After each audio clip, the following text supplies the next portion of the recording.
ओम गंगणपते नमः। ओम श्री गुरुवे नमः। आज दुर्गा सप्तशती का दूसरा अध्याय और तीसरा अध्याय सुनिएगा। बोलो अम्बे महारानी की जय। दूसरा अध्याय। देवताओं के तेज से देवी का प्रादुर्भाव और महिषासुर की सेना का वध। विनियोग। ओम मध्यम चरित्र के विष्णु ऋषि महालक्ष्मी देवता उष्णक छंद सहकमरी शक्ति दुर्गा बीज वायु तत्व तत्व और यजुर्वेद स्वरूप है। श्री महालक्ष्मी जी की प्रसन्नता के लिए मध्यम चरित्र के पाठ में इसका विनियोग है। ध्यान। मैं कमल के आसन पर बैठी हुई प्रसन्न मुख वाली महिषासुर मर्दिनी भगवती महालक्ष्मी का भजन करता हूँ करती हूँ, जो अपने हाथों में अक्षमाला फरसा गदा बाण वज्र वत्य धनुष कुंडिका दंड शक्ति खड़ग ढाल शंख घंटा मधुपात्र सूल पास और चक्र धारण करती है। बोलो अम्बे महारानी की जय। ऋषि कहते हैं, पूर्व काल में देवताओं और असुरों में पूरे 100 वर्षों तक घोर संग्राम हुआ। उसमें असुरों का स्वामी महिषासुर था और देवताओं के नायक इंद्र थे। उस यज्ञ में देवताओं की सेना महाबली असुरों को परास्त हो गई। संपूर्ण देवताओं को जीतकर महिषासुर इंद्र बन बैठा। तब पराजित देवता प्रजापति ब्रह्मा जी को आगे करके उस स्थान पर गए जहां भगवान शंकर और विष्णु विराजमान थे। देवताओं ने महिषासुर के पराक्रम तथा अपनी पराजय का यथावत वृत्तांत उन दोनों देवेश्वरों से विस्तार पूर्वक कह सुनाया। वे बोले, हे भगवान, महिषासुर सूर्य इंद्र अग्नि वायु चंद्रमा यम वरुण तथा अन्य देवताओं के भी अधिकार छीनकर स्वयं ही सबका अधिक दृष्टा बन बैठा है। उस दुरात्मा महिष ने समस्त देवताओं को स्वर्ग से निकाल दिया है और वे मनुष्यों की भांति पृथ्वी पर विचरते हैं। दैत्यों की यह सारी करतूत हमने आप लोगों से कह सुनाई। अब हम आपकी ही शरण में आए हैं, उसके वध का कोई उपाय सोचिए। इस प्रकार देवताओं के वचन सुनकर भगवान विष्णु और शिव ने दैत्यों पर पराक्रम किया। उनकी भौएं तन गईं और मुंह टेढ़ा हो गया। तब अत्यंत कोप में भरे हुए चक्रपाणी श्री विष्णु के मुख से एक महान तेज प्रकट हुआ।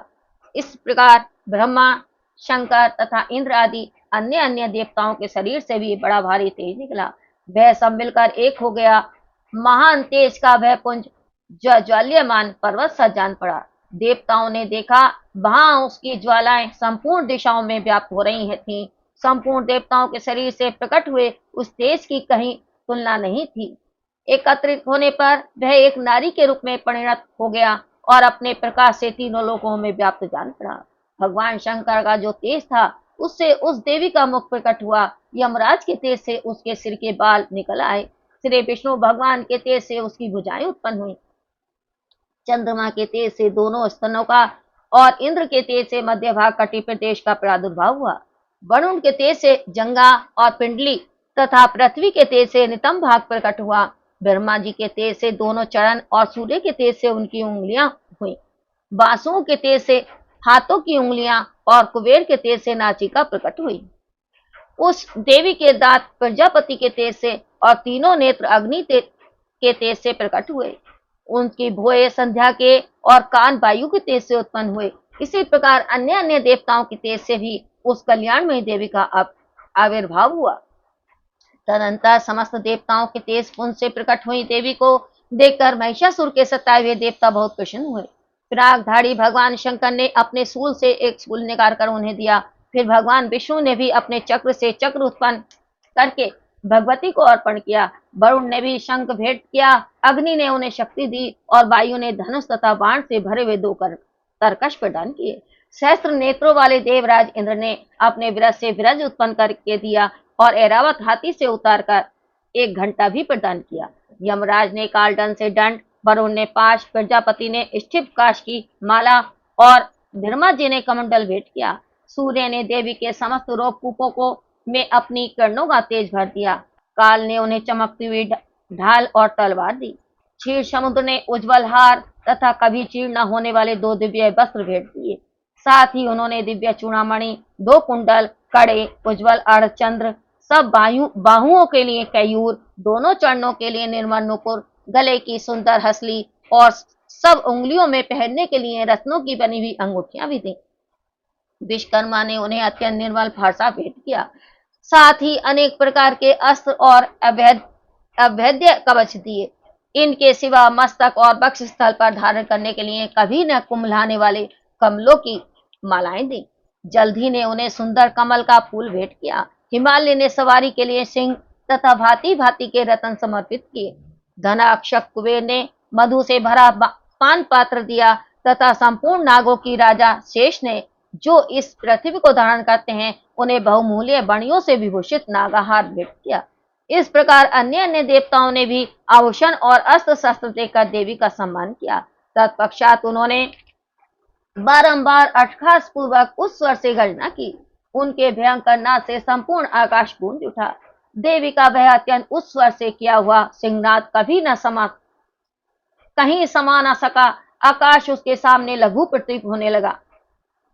उससे बड़े जोर की प्रतिध्वनि हुई, जिससे संपूर्ण विश्व में हलचल मच गई और समुद्र कांप उठे। पृथ्वी डोलने लगी और समस्त पर्वत हिलने लगे। उस समय देवताओं ने अत्यंत प्रसन्नता के साथ सिंह वाहिनी भगवानी से कहा, हे देवी, तुम्हारी जय हो। साथ ही महर्षियों ने भक्ति भाव से विनम्र होकर उनका स्तुति किया।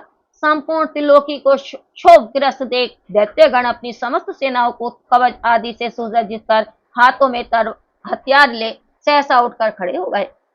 उस समय महिषासुर ने बड़े क्रोध में आकर कहा, यह क्या हो रहा है। फिर वह संपूर्ण असुरों से घिरकर उस सिंहनाद की ओर लक्ष्य करके दौड़ा और आगे पहुंचकर उसने देवी को देखा, जो अपनी प्रभा से तीनों लोकों को प्रकाशित कर रही थी। उनके चरणों के भार से पृथ्वी दबी जा रही थी। माथे के मुकुट पे आकाश में रेखा सी खिंच गई थी तथा वे अपने धनुष की टंकार से सातों पातालों को क्षुब्ध किए देती थी। देवी अपनी हजारों भुजाओं से संपूर्ण दिशाओं को आच्छादित करके खड़ी थी। तदंतर उनके साथ दैत्यों का युद्ध छिड़ गया। नाना प्रकार के अस्त्रों के प्रहार से संपूर्ण दिशाएं उदासित होने लगी। चिक्षुर नामक महान असुर महिषासुर का सेना नायक था। वह देवी के साथ युद्ध करने लगा। अन्य दैत्यों की चतुरंगनी सेना साथ लेकर चामर भी लड़ने लगा। 60,000 रथियों के साथ आकर उद्रग नामक महादैत्य ने लोहा लिया।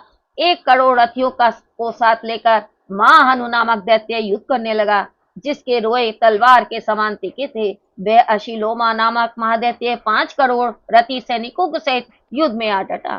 60,000 रथियों से घिरा हुआ बाष्कल नामक दैत्य भी उस युद्ध भूमि में लड़ने लगा। परिवारित नामक राक्षस हाथी सवार और घुड़सवारों के अनेक दलों तथा 1 करोड़ रथियों की सेना लेकर युद्ध करने लगा। बिडाल नामक दैत्य 5 अरब रथियों से घिरकर लोहा लेने लगा। इनके अतिरिक्त और भी हजारों महादैत्य रथ, हाथी और घोड़ों की सेना को साथ लेकर वहां देवी के साथ युद्ध करने लगे। स्वयं महिषासुर उस रणभूमि में कोटि कोटि सहस्त्र रथ, हाथी और घोड़ों की सेना से घिरा हुआ खड़ा था। वे दैत्य देवी के साथ तोमर, भिंदीपाल, शक्ति, मूसल, खड़क, परशु और पटिश आदि अस्त्रों का प्रहार करते हुए युद्ध कर रहे थे। कुछ दैत्यों ने उन पर शक्ति का प्रहार किया और कुछ लोगों ने पाशा फेंका तथा कुछ दूसरे दैत्यों ने खड़क प्रहार करके देवी को मार डालने का उद्योग किया। देवी ने भी क्रोध में भरकर खेल खेल में ही अपने अस्त्र शस्त्रों की वर्षा करके दैत्यों के वे समस्त अस्त्र शस्त्र काट डाले। उनके मुख पर परिश्रम तथा थकावट का रंच मात्र भी चिन्ह नहीं था। देवता और ऋषि उनकी स्तुति करते थे और वे भगवती परमेश्वरी दैत्यों के शरीर पर अस्त्र शस्त्रों की वर्षा करती नहीं। देवी का वाहन सिंह भी क्रोध में भरकर गर्दन के बालों को हिलाता हुआ असुरों की सेना में इस प्रकार विचरने लगा, मानो वनों में दावानल फैल रहा हो। रणभूमि में दैत्यों के साथ युद्ध करती हुई अंबिका देवी ने जितने निश्वास छोड़े, वे सभी तत्काल सैकड़ों हजारों गणों के रूप में प्रकट हो गए और परशु, भिंदीवाल, खड़क तथा पटिश आदि अस्त्रों द्वारा असुरों का सामना करने लगे। देवी की शक्ति से बढ़े हुए वे गण असुरों का नाश करते हुए नगाड़ा और शंख आदि बाजे बजाने लगे। उस संग्राम महोत्सव में कितने ही गण मृदंग बजा रहे थे। तदंतर देवी ने त्रिशूल से, गदा से, शक्ति की वर्षा से और खड़क आदि से सैकड़ों महादैत्यों का संहार कर डाला। कितनों को घंटे के भयंकर नाद से मूर्छित करके मार गिराया। बहुतेरे दैत्यों को पास से बांधकर धरती पर घसीटा। कितने ही दैत्य उनकी तीखी तलवार की मार से दो दो टुकड़े हो गए। कितने ही गदा की चोट से घायल हो धरती पर सो गए। कितने ही मूसल की मार से अत्यंत आहत होकर रक्त बमन करने लगे। कुछ दैत्य सूल से छाती फट जाने के कारण पृथ्वी पर ढेर हो गए। उस रंगारंग में बाण समूह की दृष्टि से कितने ही असुरों की कमर टूट गई। बाज की तरह झपटने वाले देव पीड़क दैत्यगण अपने बाणों से हाथ धोने लगे। किन्हीं की बाहें छिन्न भिन्न हो गईं, कितनों की गर्दनें कट गईं, कितने ही दैत्यों के मस्तक कट कट कर गिरने लगे। कुछ लोगों के शरीर मध्यम भाग में ही विदीर्ण हो गए। कितने ही महादैत्य जांघें कट जाने से पृथ्वी पर गिर पड़े। कितनों को ही देवी ने एक पैर और एक नेत्र वाले करके दो टुकड़ों में चीर डाला। कितने ही दैत्य मस्तक कट जाने पर भी गिरकर फिर उठ जाते और केवल धड़ के ही रूप में अच्छे अच्छे हथियार हाथ में ले देवी के साथ युद्ध करने लगते थे। दूसरे कवंत युद्ध के बाजों की लय पर नाचते थे। कितने ही बिना सिर के धड़ हाथ को में खड़ग शक्ति और रिष्टि लिए दौड़ते थे तथा दूसरे दूसरे महादैत्य ठहरो ठहरो यह कहते हुए देवी को युद्ध के लिए ललकारते थे। जहां वह घोर संग्राम हुआ था वहां की धरती देवी के गिराए हुए रथ हाथी घोड़े असुरों की लाशों से ऐसी पट गई थी कि वहां चलना फिरना असंभव हो गया था। दैत्यों की सेना में हाथी घोड़े असुरों के शरीर से इतनी अधिक मात्रा में रक्तपात हुआ था कि थोड़ी देर में ही वहां खून की बड़ी बड़ी नदियां बहने लगी। जगदम्बा ने असुरों की विशाल सेना को क्षण भर में नष्ट कर दिया। ठीक उसी तरह जैसे तृण और काट के भारी ढेर को आग कुछ ही क्षणों में भस्म कर देती है, और वह सिंह भी गर्दन के बालों को हिलाकर जोर जोर से गर्जना करता हुआ दैत्यों के शरीर से मानो उनके प्राण चुने लेता था। वहां देवी के गणों ने भी उन महादैत्यों के साथ ऐसा युद्ध किया जिससे आकाश में खड़े हुए देवतागण उन पर बहुत संतुष्ट हुए और फूल बरसाने लगे। बोलो अम्बे मैया की जय, शेरा वाली मैया की जय। अब तीसरा अध्याय का मैं दूसरा वीडियो बनाऊंगी, क्योंकि आज दूसरे नवरात्रि में दूसरा और तीसरा अध्याय पढ़ते हैं। तो दूसरा पढ़ा गया है, अब तीसरे का दूसरा वीडियो देखना। जय माता की।